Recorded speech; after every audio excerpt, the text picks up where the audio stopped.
Review Mr. Queen episode 17. Kehamilan ratu pun diumumkan. Hal yang menggembirakan tersebut sampai ke semua penghuni istana, termasuk kepada Ibu Suri Ratu Agung dan Ibu Ratu Janda. Semua penghuni menampakkan tanggapan yang berbeda-beda. Jika penghuni istana yang berpihak pada ratu merasa sangat senang, namun pihak musuh justru merasa sebaliknya.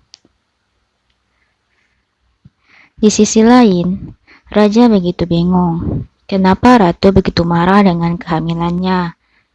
Raja bertanya kepada setiap orang terdekatnya, apa solusi dari kemarahan sang ratu? Namun, setiap jawaban yang didapatkan merupakan hal konyol dan tidak masuk akal. Ketika ratu meratapi kehamilannya, tiba-tiba saja Ibu Suri Agung dan Ibu Ratu Janda datang untuk memberikan selamat. Kepada mereka, ratu berpura-pura sangat bahagia dengan bayi yang dia kandung. Ratu Janda memberikan jimat untuk menjaga kandungan ratu, tapi sebenarnya jimat itu berfungsi untuk menyebarkan isu yang kurang baik tentang kandungan ratu. Untuk melunakkan hati ratu, raja mengajak ratu untuk pergi ke jalan-jalan ke sebuah villa yang berada di luar istana. Dayang Choi mencoba mencegat ratu, namun ratu terlalu sigap dan kalah cepat dari Dayang Choi. Setelah sampai di depan villa, raja mengatakan bahwa dia akan menghapus korupsi di Korea Utara dan akan mewarisi kerajaan kepada anak ratu. Seketika itu juga, ratu berpikir jika suatu saat anaknya menjadi raja, maka dia akan menjadi Ibu Suri Agung dan menjadi penguasa tertinggi. Lalu, ratu pun mulai menerima kehamilannya. Tentu saja, dia akan mendapatkan keuntungan yang sangat besar di masa depan. Ratu Janda menyebarkan isu bahwa bayi yang dikandung ratu bukanlah milik raja. Isu tersebut langsung menyebar secara cepat ke seluruh penjuru istana. Untuk menghentikan isu tersebut, ratu dan raja bermesraan di aula kerajaan agar semua penghuni istana melihatnya. Kemudian, scene berpindah di mana permaisuri Hua Jin menemui raja dan meminta sang raja untuk menggulingkannya.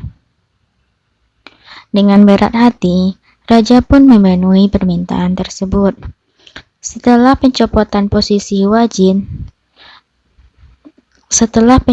posisinya, Hua Jin meninggalkan istana dan menjadi rakyat biasa. Tak puas dengan isu yang disebarkannya, Ratu Janda lalu menemui Ibu Suri Ratu Agung dan mengatakan bahwa ratu telah berzina dengan sepupunya, yaitu Perdana Menteri Perang. Tentu saja hal ini membuat Ratu Agung murka lalu menyuruh Perdana Menteri untuk membunuh ratu, karena itu merupakan aib keluarga.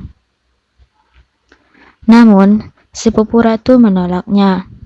Dia akan mengembalikan kekuasaan Ratu Agung dengan syarat keamanan untuk ratu.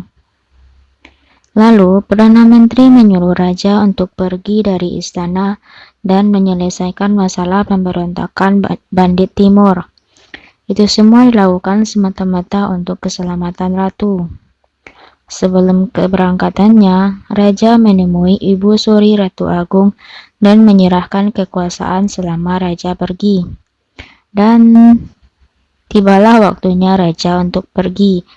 Di tengah perjalanan, raja dihadang oleh Perdana Menteri Perang. Mereka pun saling menyerang. Raja yang kalah jumlah pun terluka. Perdana Menteri menyuruh raja untuk menyerah.